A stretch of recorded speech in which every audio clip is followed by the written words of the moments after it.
WUSA9 News at 5:30 as we track the impact of the government shutdown. In just the last few hours, two separate federal judges have issued last-minute rulings, which could help tens of millions of Americans put food on the table next month. Federal food benefits are set to run out in just a few hours.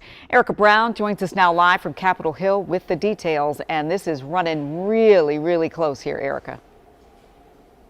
That's right, Leslie, and the Trump administration today has been ordered to tap into emergency funds to keep that critical food assistance program for millions of Americans known as SNAP funded during this government shutdown. It comes after a multi-state lawsuit. But here on Capitol Hill, that shutdown standoff will continue with lawmakers still deadlocked and few signs of progress. Two federal judges are siding with states and cities suing the Trump administration in the tug of war over food assistance that's become part of the shutdown stalemate. If you are in a position where you can't feed your family and you're relying on that $187 a month for an average family in the SNAP program, that we have failed you. More than 24 states argue a contingency fund was designed to keep the program running, while the administration claims the funds are not legally available to cover the benefits. Even if it could flow, it doesn't even cover half of the month of November. So here we are again in 2 weeks having the exact same conversation. Republicans continue to urge Democrats to support a short-term spending bill that would reopen the government. But with the standoff now on day 31, President Trump is urging Republicans to invoke a so-called nuclear option.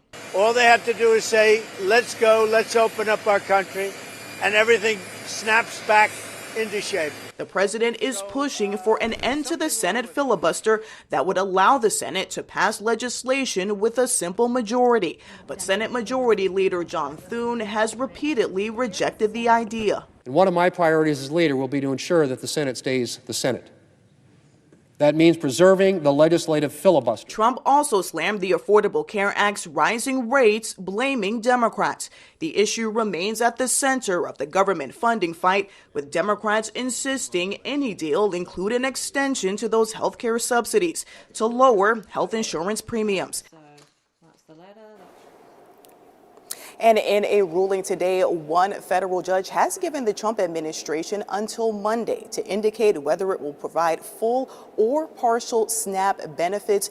But at this point, it remains unclear how soon those critical federal funds could be released. Leslie? Yeah, Erica, I know that the House is out of session for another week. So how does that impact this timeline of getting a deal done to end the shutdown? That's right. The House will remain out of session all next week, but the Senate will meet again on Monday, and they could possibly take up another measure to fund the government. But as a reminder here, it has already failed 13 times. And at this point, lawmakers remain deadlocked. So this shutdown is poised to continue unless a deal is reached. Leslie? Poised to continue and to become the longest in history if it also continues. Erica, thank you.